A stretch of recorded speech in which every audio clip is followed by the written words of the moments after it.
லண்டனுக்கு சைக்கிளில் பயணமாகும் பெல்ஜியம் நாட்டு வீரர்கள். விவரம் இடைவேளைக்கு பிறகு. மெக்சிகோ உயிரியல் பூங்காவில் உள்ள வெள்ளை சிங்கம் 2 குட்டிகளை ஈன்றுள்ளது. தாய் சிங்கம் குட்டிகளுக்கு பாலூட்டாததால் அதற்கு புட்டிப்பால் கொடுத்து வளர்க்கின்றனர். மெக்சிகோ நாட்டில் உள்ள சன் ஆண்ட்ரஸ் வனவிலங்கு சரணாலயத்தில் நும்பி என்ற வெள்ளை நிற பெண் சிங்கம் கடந்த சில தினங்களுக்கு முன்னர் 2 வெள்ளை குட்டிகளை ஈன்றது. அவை ஒவ்வொன்றும் 1 கிலோ 200 கிராம் எடையுடன் அழகாக வெள்ளை நிறத்தில் உள்ளன. குட்டிகளை ஈன்ற பின்னர் தாய் சிங்கம் அவற்றுக்கு பாலூட்டாமல் சென்று விட்டது. இதனால் குட்டிகளுக்கு சரணாலய செவிலியர்கள் புட்டிப்பால் கொடுத்து வளர்க்கின்றனர்.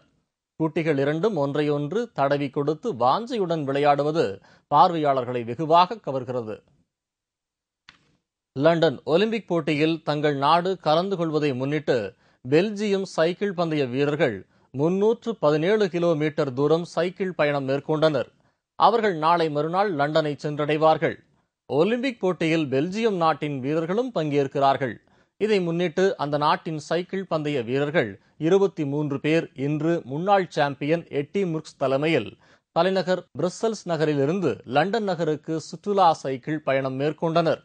இரு நகரங்களுக்கும் இடையேயான 317 கிலோமீட்டர் தூரத்தை அவர்கள் வருகிற 27ஆம் தேதி நிறைவு செய்து லண்டனை அடைய திட்டமிட்டுள்ளனர்.